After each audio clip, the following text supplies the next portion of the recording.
Hello friends, Umiya ફૂડમાં તમારું સ્વાગત છે। તો આજે આપણે વધેલી રોટલીમાંથી સરસ એવો નાસ્તો બનાવીશું। ગરમીમાં ખાવાની ઈચ્છા નથી હોતી તો ઘણીવાર રોટલી વધી જતી હોય છે, તો આપણે બપોરની રોટલી મારે વધેલી તો સાંજ માટે આપણે સરસ ડિનરમાં ખાઈ શકાય એવી સરસ વધેલી રોટલીની રેસીપી બનાવીશું। તો ચાલો શરૂ કરીએ। તો પહેલાં આપણે આ રોટલીને કટ કરવાની છે, તો આ રીતે વાળી અને આપણે કટ કરીશું। તો આ રીતે કાતરથી કટ કરવાની છે। ઊભા બહુ પતલી નથી કરવાની, નહીતર પતલી થઈ જશે તો ભાગી જશે, એટલે આ રીતે થોડી મોટી રાખીશું। તો આ રીતે આપણે બધી રોટલીને કટ કરી લઈશું। મેં 6 રોટલી લીધી છે, એને આ રીતે હું કટ કરી લઈશ। તો મેં રોટલીને કટ કરી લીધી છે। હવે આપણે રેસીપી બનાવવાનું શરૂ કરીશું। તો એક કઢાઈમાં આપણે 2 ચમચી તેલ લીધું છે। આપણે અડધી ચમચી રાઈ એડ કરીશું અને અડધી ચમચી જીરું એડ કરીશું। રાઈ જીરાને થોડું આપણે સાતળી લઈશું। રાઈ જીરું તતડવા લાગ્યા છે, હવે આપણે ચમચી હિંગ એડ કરીશું અને મેં કાંદાને આ રીતે મોટી સ્લાઇસમાં કટ કરી લીધા છે, આ રીતના। તો આપણે 2 કાંદા લીધા છે, એડ કરી દઈશું। કાંદાને આપણે ફાસ્ટ ગેસ પર જ સાતળી લઈશું। ફાસ્ટ ગેસ રાખીશું અને સરસ થોડા ગોલ્ડન થાય એવા આપણે કરી લઈશું। તો 1 જ મિનિટ જેવું થયું છે અને સરસ ગોલ્ડન થવા લાગ્યા છે। તો આ રીતે આપણે વચ્ચે ચલાવતા રહેવાનું, કારણ કે આપણે ફાસ્ટ ગેસ છે એટલે નહીંતર નીચે દાજવા લાગશે કાંદા। હવે એમાં આપણે ટામેટું એડ કરીશું। અને ટામેટાને આ રીતે કટરમાં મેં ક્રશ કરી લીધા છે। 2 ટામેટા લીધા છે એને કટરમાં ક્રશ કર્યા છે, તે એડ કરી દઈશું અને મિક્સ કરી લઈશું ને ટામેટાને આપણે સોફ્ટ થવા દેવાના છે।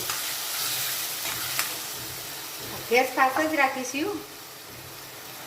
થોડું મીઠું એડ કરી દઈશું આ ટામેટા અને કાંદાના ભાગનું, એટલે સરસ ટામેટા ફટાફટ સોફ્ટ થઈ જશે। અને ગેસ આ રીતે ફાસ્ટ રાખીશું એટલે પાણી બળી જશે ટામેટાનું, ને 2 થી 3 મિનિટ થવા દઈશું। તો 2 મિનિટ જેવું થઈ ગયું છે અને તમે જોઈ શકો છો પાણી બળવા લાગ્યું છે। હવે આપણે મસાલા કરીશું।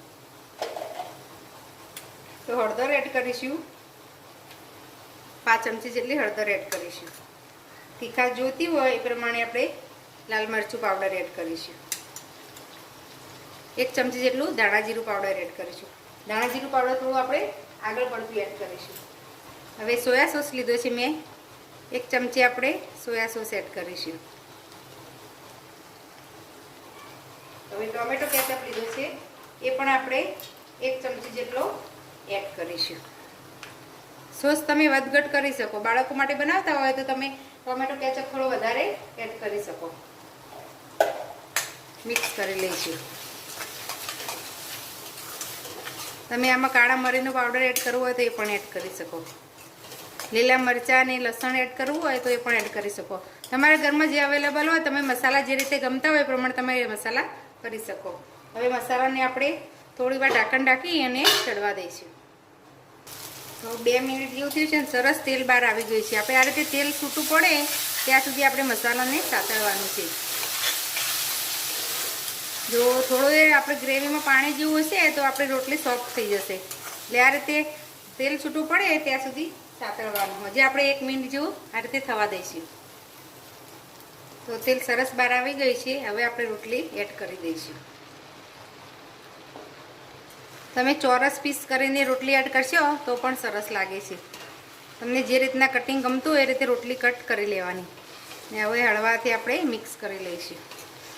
આ નાસ્તો તમે બનાવીને તરત જ ખાવાનું હોય છે। જો તમે પડ્યો મેળશો પાછળથી થોડી વાર પછી ખાશો તો સોફ્ટ થઈ જશે, એટલે આપણે બનાવી તરત જ સર્વ કરી દેવાનું। સરસ મિક્સ કરી લઈશું આ રીતે આપણે। એટલો સરસ લાગે છે કે તમે વધે રોટલી વધતી નહીં હોય તો પણ તમે 1 દિવસ વધારી અને બનાવશો, એકવાર બનાવશો તો, એટલે એકવાર જરૂર ટ્રાય કરજો આ રીતે। વઘારેલો રોટલો તો તમે ખાધો જ હશે, પણ આ રીતે તમે રોટલીને પણ આ રીતે બનાવી જોજો, એકદમ ટેસ્ટી લાગે છે। સરસ મિક્સ થઈ ગયું છે। આને હવે કૂક કરવાની જરૂર નથી હોતી. તમે લીલા ધાણા એડ કરવા હોય તો આ સમય એડ કરી દેવાના. તો તૈયાર થઈ ગયું છે. આપણે સર્વ કરીશું. તમે આ રીતે પ્લેટમાં લઈ લીધું છે. તો તૈયાર છે આપણો ઠંડી રોટલીમાંથી બનતો સરસ નાસ્તો. આને તમે ઠંડી છાશ સાથે ખાશો તો એકદમ ટેસ્ટી લાગે છે. ગરમીમાં ખાવાની મજા પડી જાય છે.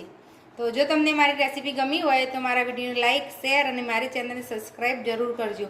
ફરી મળીશું આવા નવા વિડીયો સાથે. ધન્યવાદ.